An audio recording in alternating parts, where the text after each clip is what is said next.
నమస్తే, welcome to ఆదా. నమస్తే గంగాధర్ గారు. నమస్కారం అండి, ఎలా ఉన్నారు? ఫైన్, బాగున్నానండి. గంగాధర్ గారు, నిన్నటి నుంచి exit poll survey report, post poll survey రిపోర్ట్లు అన్ని మీరు చూస్తూ ఉన్నారు కదా.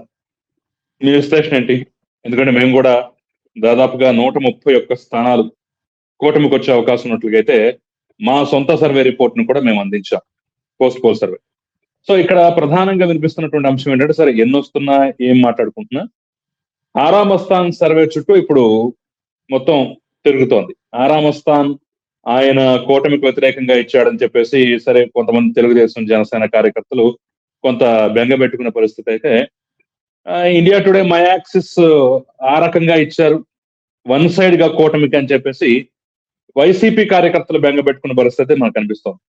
ఇక మధ్యలో కేకే వంటి వాళ్ళు అయితే ఏకంగా అసలు ల్యాండ్ స్లైడ్ విక్టరీ అన్నట్టుగా కూటమికి ఇచ్చేశారు. కేవలం 14 సీట్లు మాత్రమే వైసీపీ అంటూ కూడా చెప్పినటువంటి పరిస్థితి. సో వీటిలో ఏది నమ్మటానికి ఆస్కారం ఉంది, ఏది అంచనాలకు దగ్గరగా ఉంది, మీ అభిప్రాయం ఏంటి? థ్యాంక్ యూ అండి. నేను మీ ఆదాన్ రిపోర్ట్ కూడా చూసాను, 130+ ఇచ్చినట్టున్నారు. మీ ఇదివరకు ట్రాక్ రికార్డ్ కూడా మీది బాగుంది. అలాగే అసలు మీకు ఒక సర్వే అని కాదు, ఎవరైనా కానీ ఒక ఆరామస్థాన్ అని, ఒక ఇండియా యాక్సిస్ అని, ఇది ఒకటని కాదు, మనం ఎప్పుడైనా కానీ టాప్ క్రెడిబిలిటీ ఉన్నవి ఒక 10 సర్వేస్ ఇలా చూసి మెజారిటీ ఎటు ఉంది లేవు అనేది మనం డిసైడ్ అవ్వచ్చు అనమాట. ఒక్కదాని మీదే డిపెండ్ అవ్వాల్సిన అవసరం లేదు. మీకు ఏదైతే క్రెడిబిలిటీ అనేది ఎలా డిసైడ్ చేస్తా అంటే వారి ఫాస్ట్ ట్రాక్ రికార్డ్ అనమాట. దీన్ని బట్టి చూస్తే మనకి ఇండియా వైజ్ గా నంబర్ 1 వచ్చేసరికి యాక్సిస్ ఇండియా రిపోర్ట్ అనమాట. అది నంబర్ 1 ఇండియాలో.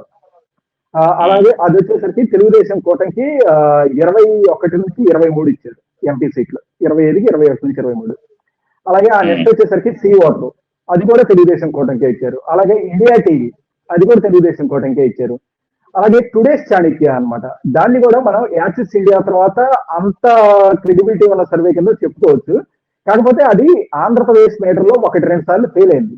అందుకని అయినా కానీ బట్ స్టిల్ అది నేషనల్ వైజ్ గా మంచి క్రెడిబిలిటీ ఉన్న సర్వే, అది కూడా తెలుగుదేశం కూటమికే ఇచ్చింది. అలాగే పీపుల్స్ పల్స్ ఉంది, అది కూడా తెలుగుదేశం కూటమికే ఇచ్చింది అనమాట. మీకు అలాగే న్యూస్ 18, CNN న్యూస్ 18, అది కూడా తెలుగుదేశం కూటమికే ఇచ్చింది. మీకు ఇవన్నీ ఏంటంటే నేషనల్ వైజ్ గా మీకు టాప్ రేటెడ్ ఏజెన్సీస్, టాప్ 6 అనుకోవచ్చు. ఇక మనం లోకల్లో కూడా credibility and fast track record and పాపులారిటీని బట్టి చూసుకున్నాం అనుకోండి, జమీన్ రైతు అనేసి ఒకటి ఉంటుంది. అది నెల్లూరు బేస్డ్ ఒక న్యూస్ పేపర్ అనమాట. 70s నుంచి చాలా పురాతనమైన పత్రిక. అవును, 1970s నుంచి రన్ అవుతుంది అది. అది యాక్చువల్ గా 89 నుంచి కూడా సర్వేలు చేస్తున్నాయి. నేను 89, 94 అండ్ 99 నుంచి అవన్నీ నా దగ్గర కొన్ని సర్వే రిపోర్ట్స్ ఉన్నాయి వాళ్ళు ఇచ్చినవి. వాళ్ళు 94 ఆ టైంలో కూడా తెలుగుదేశానికి వ్యతిరేకం అనమాట. వాళ్ళు యాక్చువల్ గా వాళ్ళు ఓపెన్ గా చెప్పి చేస్తుంటారు. సో అప్పుడు 94 ఎలక్షన్ అప్పుడు కూడా వాళ్ళు సర్వే ఇచ్చారు, పసుపు చీకట్లో రాబోతున్నాయి, తెలుగుదేశం గెలవబోతుంది, అంటే తెలుగుదేశం గెలవడం మంచిది కాదు అనే ఉద్దేశంతో వాళ్ళు తెలుగుదేశం గెలవబోతుంది కానీ అన్నట్లు ఇచ్చారు. మీకు తర్వాత తెలుగుదేశం ఇచ్చారు 99. 2004లో వచ్చేసరికి కాంగ్రెస్ రథ చక్రాలు వచ్చేస్తున్నాయి అని అనేసి ఇచ్చారనమాట హెడ్లైన్. 2009లో వచ్చేసరికి రాష్ట్రం అంతా కాంగ్రెస్, నెల్లూరులో సైకిల్ అని అనేసి ఇచ్చారు. అంటే వాళ్ళు ఏంటంటే స్టేట్ లో కాంగ్రెస్ అధికారంలోకి వస్తుంది కానీ నెల్లూరులో మాత్రం తెలుగుదేశం గెలుస్తుంది అని ఇచ్చారు. వాళ్ళు చెప్పినట్టే 2009లో తెలుగుదేశానికి ఎక్కువ సీట్లు వచ్చినాయి కాంగ్రెస్ కంటే నెల్లూరు వరకు చూస్తే. మీకు 2014లో వచ్చేసరికి ఏమని ఇచ్చారంటే ఫ్యాన్ది గోలే గాని గాలి లేదు అని ఇచ్చారు. అంటే వారికి గెలుస్తుందని గోల్ తప్పిస్తే గాలి ఏమి లేదు అని ఇచ్చారు. సేమ్ అలానే 2014లో తెలుగుదేశం గెలిచింది. 2019 ఒక దాంట్లోనే వాళ్ళు ఫెయిల్ అయ్యారు. వాళ్ళు ఏంటంటే పైన శంకారామం లోన పంకారామం అని పెట్టేసి మళ్ళీ వైసీపీ ఓడిపోద్ది తెలుగుదేశం గెలిచిందని ఇచ్చారు. ఇది ఒకటే దాన్ని ఎంత ట్రాక్ రికార్డ్ ఉన్న వీళ్ళు కూడా ఇప్పుడు వచ్చేసరికి తెలుగుదేశం కూటమికి 152 సీట్లు దాదాపు వస్తాయని ఇచ్చారు. అలాగే మనకి ఈ మధ్య పాపులర్ అయిన సర్వేస్ కానీ ఇది ఉన్నది రైజ్ ప్రవీణ్ కానీ అలాగే కేకే సర్వే, ఇవి కూడా తెలుగుదేశం కూటమికి ఇచ్చారు. అలాగే ఇది వచ్చేసరికి ఆరామస్థాన్ గారి సర్వే, ఏంది యాక్చువల్ గా ఒక 2 times ఆంధ్రలో ఫెయిల్ అయింది కానీ స్టిల్ పాపులారిటీ వైజ్ గా అలాగే దీన్ని కూడా క్రెడిబిలిటీ ఎప్పుడు ఫెయిల్ అవ్వలేదు అని చెప్పేసి చెప్తూ ఉంటారు కదా, ఏ సందర్భంలో ఫెయిల్ అయింది? అలా లేదండి. 2014లో వచ్చేసరికి ఆయన వైసీపీ అధికారంలోకి వస్తుంది అని ఇచ్చారు. కాకపోతే వాళ్ళు ఇప్పుడు ఏం చెబుతారు అంటే ఆయన అది నేను ఒక్కడిని కాదు చేసింది, నేను దక్కన్ క్రానికల్ వెంకటరామరెడ్డి కలిసి చేశాము. అలాగే అది ఎలక్షన్ కి ఒక నెల ముందు రిలీజ్ చేసింది. ఎలక్షన్ నెల ముందు అయితే వైసీపీ గెలిచిద్దని ఉంది, అంతేగాని పోస్ట్ పోల్ కాదు అని అనేసి ఇది చేయబోతాడు చెప్తారు అనమాట. అలాగే మీకు మొన్న మొన్న తిరుపతి బై ఎలక్షన్ ఉంది కదా, అది కూడా తెలంగాణ ఎలక్షన్స్ లో కూడా వాళ్ళు ఫెయిల్ అయినట్టుగా అయితే ఒక వార్త చూశాను నేను. అంటే సాక్షిలో వచ్చినట్టు ఒక దుబ్బాక దగ్గర వాళ్ళు ఫెయిల్ అయ్యారు, బీఆర్ఎస్ గెలుస్తుంది. సార్వత్రిక ఎన్నికల్లో కూడా ఫెయిల్ అయినట్టు చెప్తారు. అంటే ప్రీ పోల్ ఎలక్షన్స్ కు సంబంధించి ఏదో అంచనాలు రేవంత్ రెడ్డి స్వయంగా ఆరామస్థానాలా ప్రకటించాలని చెప్పేసి ప్రకటించేశారు. కానీ నేను ఎలాంటిది ఏం ప్రకటించలేదు. ఇప్పటికిప్పుడు ఎన్నికలు జరిగినట్లయితే టిఆర్ఎస్ కి సరే పర్సంటేజ్ ఆఫ్ ఓట్లు తగ్గినా సరే వాళ్లే మొదటి స్థానంలో ఉండే అవకాశం ఉంది, 35%తోనే ఎంతో ఉండే అవకాశం ఉన్నట్టుగా ఉందని చెప్పేసి ఆయన ఒక స్టేట్మెంట్ ఇచ్చినట్టుగా సాక్షి పేపర్ లోనే ఒక క్లిప్ ని నిన్న నుంచి సర్క్యులేట్ చేస్తున్నారు పెద్ద ఎత్తున. ఓకే ఓకే, అదైతే చూడలేదు. కానీ ఎగ్జిట్ పోల్ వచ్చేసరికి మనం తెలంగాణ ఎలక్షన్స్ అతను కరెక్ట్ గానే ఇచ్చాడు అనమాట, కాంగ్రెస్ ఇచ్చాడు. కానీ దుబ్బాక దాంట్లో అది టైట్ ఎలక్షన్ కాబట్టి దాన్ని కన్సిడర్ చేయొచ్చు, ఓకే అన్నట్లు. అలాగే మొన్న ఆంధ్రప్రదేశ్ లో తిరుపతి బై ఎలక్షన్ అప్పుడు కూడా తెలుగుదేశానికి 21-22% సీట్ ఓటింగ్ వస్తుందని ఇచ్చారు, కానీ 30% ఇది వచ్చింది.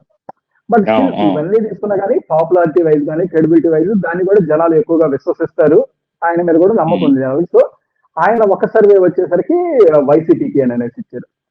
మీకు ఇప్పుడు మొత్తం నేను 10 సర్వేస్ చెప్పాను. ఈ 10 సర్వేస్ కూడా మీరు టాప్ 10 అనుకోవచ్చు అండి, నేషనల్ నుంచి లోకల్ దాకా టాప్ 10 అనుకోవచ్చు. ఈ టాప్ 10 లో 9 సర్వేస్ తెలుగుదేశం కూటమికి క్లియర్ కట్ మెజార్టీ అని అనేసి ఇచ్చారు.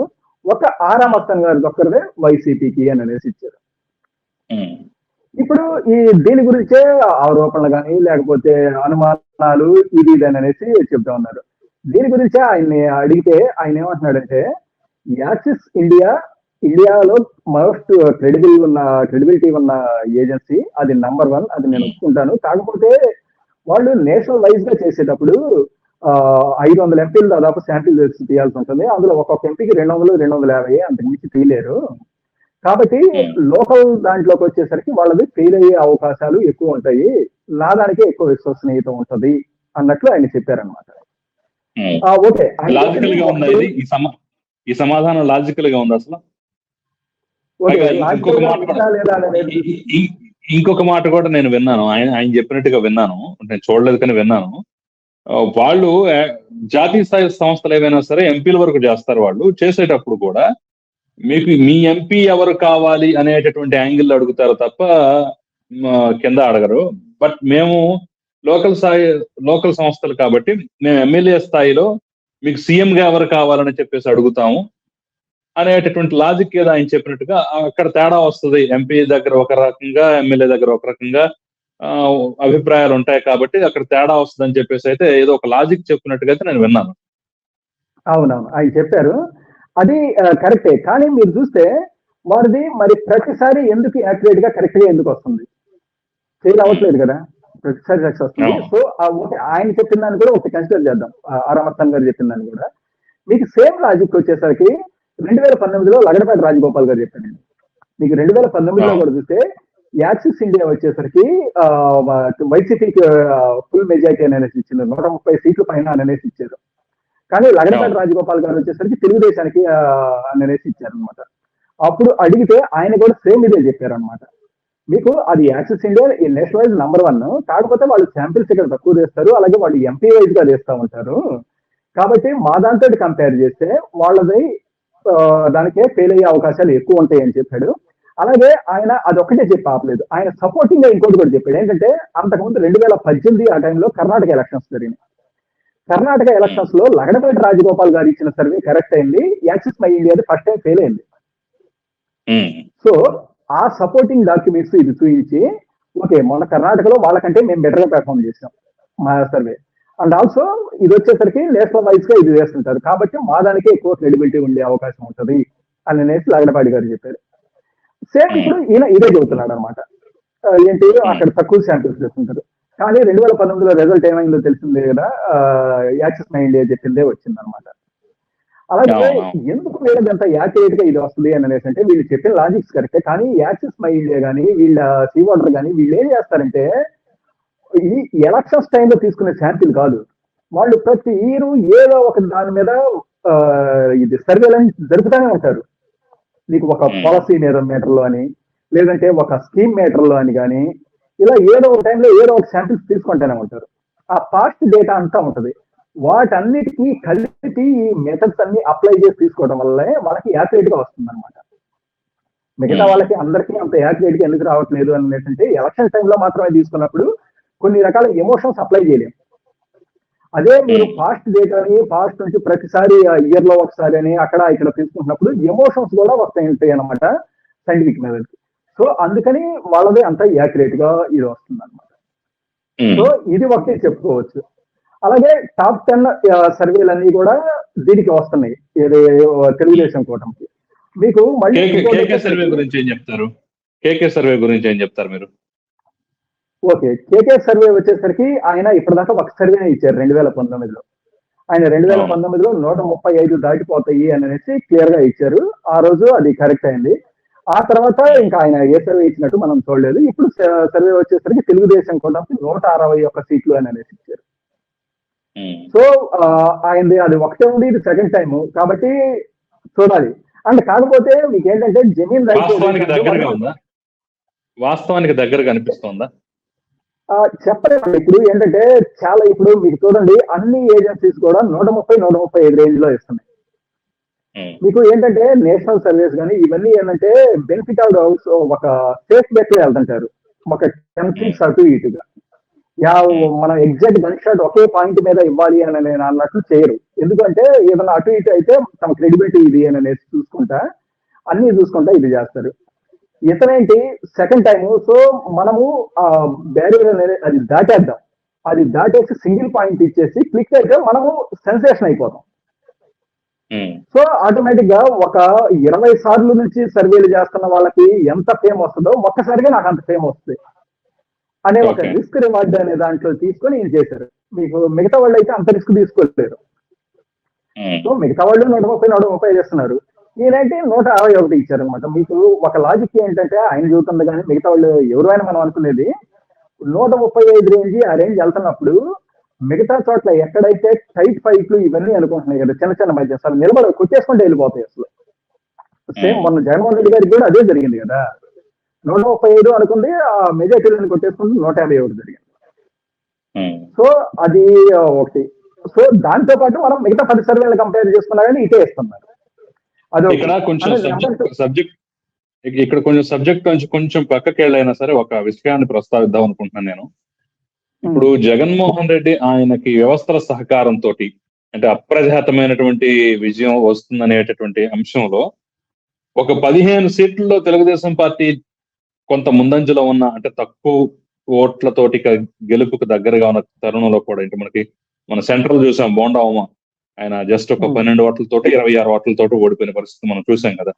సో అలాంటి వాటన్నిటిని మేనేజ్ చేసి అక్కడ ఏజెంట్లుగా ఉన్న వాళ్ళని కూడా భయపెట్టు మేనేజ్ చేసి మొత్తానికి తన ఖాతాలు వేసుకొని తాను అనుకున్నటువంటి 23 మాత్రమే తెలుగుదేశానికి వచ్చేలాగా చక్కగా వ్యూహరచన చేశాడు. అంటే ఒక అప్రతిహత విజయం వస్తున్నప్పుడు చిన్న చిన్న మార్జిన్స్ ఏమైనా ఉన్నా సరే అక్కడ మేనేజ్ చేసుకొని మన ఖాతాలో వేసేసుకోవచ్చు అనేటటువంటి విధంగా కూడా అక్కడ వ్యవహారం ఉంటుందని తెలుగుదేశం వాళ్ళు మొదటి నుంచి అంటే చెప్తున్నా. నిన్న కేకే సర్వే వచ్చిన దగ్గర నుంచి లాజిక్ ని అప్లై చేసి ఇలా జరుగుద్దాం ఎవరిది బలం ఉంటే వాళ్ళదే అన్నట్టుగా వ్యవహారం ఉంటదేమో, మనకు కూడా ఆ ఛాన్స్ ఉంటదేమో అని చెప్పేసి అయితే కొన్ని ఫేస్బుక్ కామెంట్స్ వస్తున్నాయి. మీరేమంటారు? అసలు అలాంటి పరిస్థితి ఉంటదంటారా? మీకు అలాంటి పరిస్థితి ఉంటుందా అంటే తెలుగుదేశం ఎప్పుడు అలాంటివి చేయదండి. మీరు చూడండి ఎప్పుడు కూడా తెలుగుదేశం చేస్తుందని కాదు నేను అనేది, అసలు అలాంటి పరిస్థితి వాస్తవంగా ఉంటుంది ఎవరికైనా అవకాశం. ఓకే, అక్కడ లోపల కాంప్రమైజ్ అయితే గానీ, లేకపోతే ఇంకేదన్నా బెదిరింపులు జరిగితే గానీ, లేకపోతే ఇంకేదన్నా మ్యానిపులేషన్ జరగొచ్చేమో. ఎందుకంటే 15 సీట్లు జరిగే అవకాశం ఉండదు, అంత సీట్లు జరిగే అవకాశం ఉండదు. మొన్న వచ్చింది ఏదంటే బోండా ఉమా గారికి ఒకటి వచ్చింది, అలాగే తిరుపతి ఎమ్మెల్యే సీట్ కూడా. అవును తిరుపతి ఎమ్మెల్యే సీట్ ఆవిడ బయటకు వచ్చి కూడా చెప్పారు, నేను గెలిచిన దాన్ని కావాలని మ్యానిపులేట్ చేసేసి ఇదంతా చేసి దౌర్జన్యం చేశారు అని అనేసి బయటకు వచ్చి చెప్పారు. మొన్న వచ్చింది ఆ 2 సీట్ల గురించి అనమాట. అలాగే మీకు ఇప్పుడు 2009 కూడా ఒకటి గుర్తు చేసుకుంటే ఇది మురళీమోహన్ ఎంపీ గారు ఉండవల్లి అరుణ్ కుమార్ గారిది. అది కూడా ఆ రోజు మురళీమోహన్ గారు గెలిచారు, చివరి మినిట్ లో అటు ఇటు గోల్ చేసి ఇది చేశారు అని అనేది వచ్చిందనమాట. సో కాకపోతే ఇందులో ఎంతవరకు కరెక్ట్, దీన్ని ఎవరు ఏమి ప్రూవ్ చేయలేం కానీ, కాకపోతే వీళ్ళు బయటకు వచ్చి ఆరోపణలు అయితే చేశారు. ఈ 3 సార్లు ఇలాంటివి అయితే వచ్చినాయి అనమాట మీకు. అందుకనే ఇప్పుడు కూడా ఏంటంటే తెలుగుదేశం వాళ్ళు కానీ వీళ్ళంతా ఆరోపణలు చేస్తుంది ఏదైతే సర్వేలు అన్ని కూడా తెలుగుదేశానికి అనుకూలంగా ఇస్తున్నాయి. ఇలాంటి టైంలో కౌంటింగ్ టైంలో ఏజెంట్లకు కూడా రాకపోవచ్చు వైసీపీకి. ఇప్పుడు ఏంటంటే సమస్యాత్మక ప్రాంతాలు ఉంటాయండి, వాటిలో ఏంటి ఇంక ఎలాగూ గవర్నమెంట్ వాళ్ళది వస్తుంది, ఎందుకు మనం రిస్క్ అని అనేసి వెళ్లకుండా ఉండొచ్చు అనమాట. ఇలాంటి చోట్ల ఆటోమేటిక్ గా ఎవరు లేనప్పుడు అడ్వాంటేజ్ తీసుకుంటారండి. అది ఎవరైనా కానీ అది తెలుగుదేశం కానీ లేకపోతే వైసీపీ కానీ ఎవరైనా అడ్వాంటేజ్ తీసుకుంటారు కదా. అలా తీసుకొని వీళ్ళు ఏమన్నా చేస్తారు. అందుకనేసే ఈ ఆరామస్థాన్ మీద ప్రెజర్ పెట్టేసో లేకపోతే ఇంకోటి చేసో ఆయన ఒక్కటి చేత ఇలా పాజిటివ్ వేయించారు. వీటిని చూపించి వీళ్ళు ఏజెంట్స్ తెప్పించుకోవడానికి అని అనేది ఒక రూమర్ అనేది నడుస్తా ఉంది. అలాగే వీరు ఆరామస్థాన్ గారు చెప్పినది ఇవన్నీ బట్టి చూస్తే కూడా కొంత సస్పిషియస్ గా ఉంది. నేను ఆరామస్థాన్ గారు నిజంగా అలా తన క్రెడిబిలిటీని ఇట్లా పెట్టేసి ఇలా చేశారు అనే ఆరోపణలు నేను చేయను. కాకపోతే నాకు ఫస్ట్ ఏం అనిపించిందంటే, ఓకే ఇది లగడపాటి గారు పోయినసారి పొరపాటు పడ్డారు అంటే, మీకు చూస్తే లగడపాటి గారు ఒక్కడే కాదు ఆ రోజు తెలుగుదేశం కూటమికి ఇచ్చింది. టుడేస్ చాణక్య అది నేషనల్ లెవెల్లో టాప్ 2 ఏజెన్సీ, అది కూడా తెలుగుదేశం ఇచ్చింది. అలాగే మనకి ఇక్కడ లోకల్లో జమీన్ రైట్ ఇచ్చింది. అలాగే అక్కడ రిపబ్లిక్ జన్ కి బాత్ అని అనేసి ఉంది, అది కూడా తెలుగుదేశానికి ఇచ్చింది అనమాట. అలాగే సీ ఓటరు అండ్ ఇంకోటి ఉంది, అది వైసీపీకి ఇచ్చినా కానీ టఫ్ ఫైట్ అన్నట్టు ఇచ్చింది. కాబట్టి నేషనల్ లెవెల్లో లోకల్లో క్రెడిబిలిటీ బాగా విశ్వసనీయత ఉన్న 2-3 ఏజెన్సీలు ఇచ్చినాయి. అలానే లగడపాటి రాజగోపాల్ గారు కూడా ఇచ్చారనమాట. అంటే పొరపాటు పడి ఉండొచ్చు అనుకోవచ్చు. కానీ ఇక్కడ చూస్తే ఏంటంటే టాప్ 10 ఏజెన్సీస్ మొత్తం తెలుగుదేశం అనిస్తుంటే ఆరామస్థాన్ గారికి ఒక్కడికి వైసీపీ అనేది ఎలా వచ్చింది, ఇది నా ఫస్ట్ డౌట్. కాకపోతే ఓకే ఇక్కడ కూడా ఆయన పొరపాటు పడి ఉండొచ్చు, ఒక్కొక్కళ్ళు ఒక్కొక్క మెథడాలజీ తీసుకుని ఉండొచ్చు. లేదు అంటే ఒకవేళ ఆరామస్థాన్ గారు చెప్పిందే కరెక్ట్ అవ్వచ్చేమో, అది రేపు రిజల్ట్స్ వచ్చిందా ఏం చేయలేము. ప్రెజర్ మీరు అన్నట్టుగా ప్రెజర్ కూడా ఉండొచ్చేమో, ప్రెజర్ కూడా ఉండొచ్చు. నాకు ప్రెజర్ అనేది ఎక్కడ డౌట్ వచ్చిందంటే, ఆయన నిన్న ఒక ఛానల్లో ఇంటర్వ్యూ ఇస్తా ఆయన చెప్పింది ఏంటంటే, నేను ఒక్కడనే కాదు కదా ఇచ్చింది, పార్థదాస్ సర్వే వస్తుంది, వాళ్ళు కూడా వైసీపీకి అని అనేసి ఇచ్చారు కదా అని అనేసి. ఐ థింక్ నాకు తెలిసి పార్థదాస్ అనేటటువంటి వ్యక్తి ఇన్వెస్టిగేటివ్ జర్నలిస్ట్ అనుకుంటాను. అసలు అతను ఏమి చేయడండి, అదేం కాదు. వాళ్ళు ఏంటంటే నాకు తెలిసినంతలో కాంగ్రెస్ ఎస్ఎం లో వర్క్ చేస్తుంటారు అన్నట్లు. సౌరవ్ దాస్, సారీ నేనే పొరపాటు పడ్డాను, పార్థదాస్ కదా ఆయన, సౌరవ్ దాస్ ఇన్వెస్టిగేటివ్ జర్నలిస్ట్. అయితే దాని మీద ఇది చేయటం ఇది ఈయన కూడా పొరపాటు అట్లా మాట్లాడాడో ఏమో తెలియదు. వాళ్ళు ఏంటంటే ట్వీట్ చేస్తా ఉంటారు అనమాట, ప్రతిసారి కాంగ్రెస్ కి గెలుతుంది అని ఇస్తా ఉంటారు. మొన్న లక్కీగా 1-2 సార్లు తెలంగాణలో అండ్ కర్ణాటకలో వాళ్ళు చెప్పింది కరెక్ట్ అయింది. అది కూడా తెలంగాణలో మీరు చూస్తే 62 అని అనేసి చెప్పారు, 62 నంబర్ మ్యాచ్ అయింది. కానీ ఇదిగో కాంగ్రెస్ గెలవబోయే సీట్లు ఇవి అని అనేసి ఒక 60 సీట్లు ఇచ్చారు అనమాట. తను లాస్ట్ అందులో 30 సీట్లలో కాంగ్రెస్ ఓడిపోయింది. ఇక్కడ వేరే చోట్ల కాంగ్రెస్ గెలిచి ఇతను చెప్పిన 60 కౌంట్ అనేది మ్యాచ్ అయింది అంతే. అంతేగాని నాకు తెలిసినప్పుడు వాళ్ళు సర్వేలు కానీ ఇది చేయరండి. ఏదో మనకి పేపర్లో కానీ మిగతా చోట్ల ప్రచారాలు చేసుకోవడానికి ఓకే, ఇలా అంచనాలు వేస్తున్నారు, ఓకే కొన్నిసార్లు కరెక్ట్ అవుతాయని చెప్పుకోవడానికి ఓకే. కానీ ఆరామస్థాన్ గారు లాంటి ఒక సర్వే సంస్థ ఉన్న వ్యక్తి తన సర్వేని కరెక్ట్ అని ప్రూవ్ చేసుకోవడానికి, తన వాదనకి బలం చేకూర్చడానికి ఇట్లాంటి వాళ్ళని మెన్షన్ చేయడం అనేది నాకు డౌట్ వచ్చింది. అక్కడ ఏంటిది ఇతను అది మెన్షన్ చేయడం ఏంటి అని.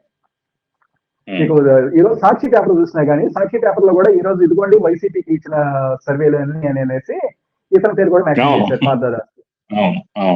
సో మీరు అసలు ఆ సర్వే చూడండి, మీరు సాక్షికి ఇచ్చింది ఆ పార్థదాస్ అనేది ఒకటి ఇచ్చారు. అతను అసలు సర్వేలు చేస్తారని నేనైతే అనుకోనండి, ఏదో ఇస్తా ఉంటారు వాళ్ళు.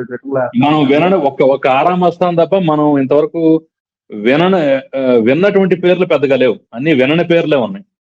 మీకు అదే ఆరామస్థాన్ ఇచ్చారు, ఆరామస్థాన్ ఏదో కాన్స్పిరసీ ఇది అనుకుంటున్నాం, అది పక్కన పెట్టండి. పార్థదాస్ ఇచ్చారు, ఇది అసలు ఇతను సర్వే చేస్తాడని నేనైతే అనుకోను. అలాగే నెక్స్ట్ ఆత్మసాక్షి వాళ్ళు కూడా ఇచ్చుంటారు. అది ఒకటి ఇచ్చారు. వాళ్ళది కూడా ప్రతిసారి ఆయన కూడా అంచనాలు వేస్తారు అని అనేసి నేను అనుకుంటున్నాను. ఆయనది కూడా చాలా సార్లు ఫెయిల్ అయింది. అండ్ ఇంకోటి ఫస్ట్ స్టెప్ సొల్యూషన్స్ అని ఒకటి ఇచ్చారండి. మీరు ఆ ఫస్ట్ స్టెప్ సొల్యూషన్స్ అదేంటిది అని చూసారంటే మనకి పశువులకి ఇంజక్షన్లు చేసేది ఒక కంపెనీ ఉంటుంది చూడండి. అది దాని పేరు మీద పెట్టి వీళ్ళు సర్వే అని అనేసి వైసీపీకి అని అనేసి ఇచ్చి సాక్షిలో మెయిన్ లో వేసుకుంటారు. అలాగే ఇంకోటి ఉందండి ఏదంటే అగ్నివీరను ఒకటి ఉంది. వాళ్ళు కూడా అంతే కాంగ్రెస్ ఎస్ఎం లాగా ఇలా వర్క్ చేస్తూ ఉంటారు. తను కూడా ప్రతిదీ కాంగ్రెస్ కి ఇస్తా ఉంటారు, ఒకటి రెండు సార్లు కనెక్ట్ అవుతుంటారు. దాన్ని కూడా మెయిన్ లో పెట్టేసి ఇదిగో ఇది వైసీపీకి ఇచ్చారు అని అనేసి రాసుకుంటుంటారు అనమాట. సో ఏదైతే మీకు చూస్తే ఈ రోజు సాక్షిలో ఇదిగో వైసీపీ గెలవబోతుంది అని ఎగ్జిట్ పోల్స్ ఇచ్చారు అని వాళ్ళు ఏవైతే టాప్ 10 అనేది వేశారో ఆ 10లో ఒక్కటి కూడా క్రెడిబిలిటీ ఉన్నది కానీ, లేకపోతే ఒక్కదానికి కూడా ట్రాక్ రికార్డ్ కానీ, అసలు కనీసం వాళ్ళు సర్వే చేస్తారు అని అనేది కూడా ఒకటి కూడా లేదు. ఒక ఆరామ్ అస్తాన్ గారి రిలీజ్ పక్కన పెడితే మిగతా వేటికి లేదనమాట. సో వీటిని అన్నిటినీ కంపేర్ చేసి చూస్తేనే ఏది కరెక్ట్, ఏది క్రెడిబిలిటీ ఉన్నది. మీకు ఏదైతే తెలుగుదేశం కూటమికి ఇచ్చినవి చూస్తే టాప్ 10 చూస్తే అన్ని కూడా సుమారు ఎన్నో ఏళ్ల నుంచి ఈ సర్వేలు ఇవన్నీ చేస్తా ఉన్నాయి అనమాట. వాటి ట్రాక్ రికార్డు మనకి అందుబాటులో ఉంది, కనపడతా ఉంది అనమాట. సో మనం వీటన్నిటిని బేస్ చేసుకొని చూస్తే ఏది కరెక్ట్ అనేది ఫైనల్ గా ఏం చెప్తారు మీరు? ఫైనల్ మాట ఏంటి? ఫైనల్ గా అంటే నేను చెప్పేది ఒకటండి, ఇన్ని సర్వే సంస్థలు, ఇన్ని ఎగ్జిట్ పోల్స్ ఇవన్నీ ఒకేసారి ఫెయిల్ అయ్యే అవకాశం లేదు. మీకు ఏంటంటే ఒకటి ఒక సర్వే ఒక సైడ్, ఇంకొక సర్వే ఇంకో సైడ్, ఇంకో సర్వే ఇంకో సైడ్, ఇలా ఇచ్చిన టాప్ 10 ఏజెన్సీస్ ఉన్నాయి. అందులో లెక్సే ఒక 4 వేరే రకంగా ఇచ్చి ఒక 6 ఇంకో రకంగా ఇచ్చినా గానీ ఏమో చెప్పలేము. ఆ 4 తక్కువైనా కానీ అటే తరగొచ్చేమో అనే ఒక బెనిఫిట్ ఆఫ్ డౌట్ ఉండదు. కానీ 10కి 10 ఒకే సైడ్ ఇచ్చినప్పుడు 10కి 10 ఒకేసారి ఫెయిల్ అవుతాయి అని అనేసి నేనైతే అనుకోనండి. అలా జరిగింది అంటే వండర్ అనుకోవటమే, ఇంకా మనం చేసేది ఏం లేదు. సో నేను అనుకోవడం అయితే అన్ని సర్వీస్ ఇది చేసుకొని ఎగ్జిట్ పోల్స్ ఎగ్జాక్ట్ గా ఇదే రిపీట్ అవుద్ది రేపు రిజల్ట్ రోజు అని అనేసి నాకైతే అనిపిస్తా ఉంది అనమాట. రైట్, థ్యాంక్ యూ గంగాధర్ గారు, థ్యాంక్ యూ వెరీ మచ్ అండి. ఓకే, థ్యాంక్ యూ అండి.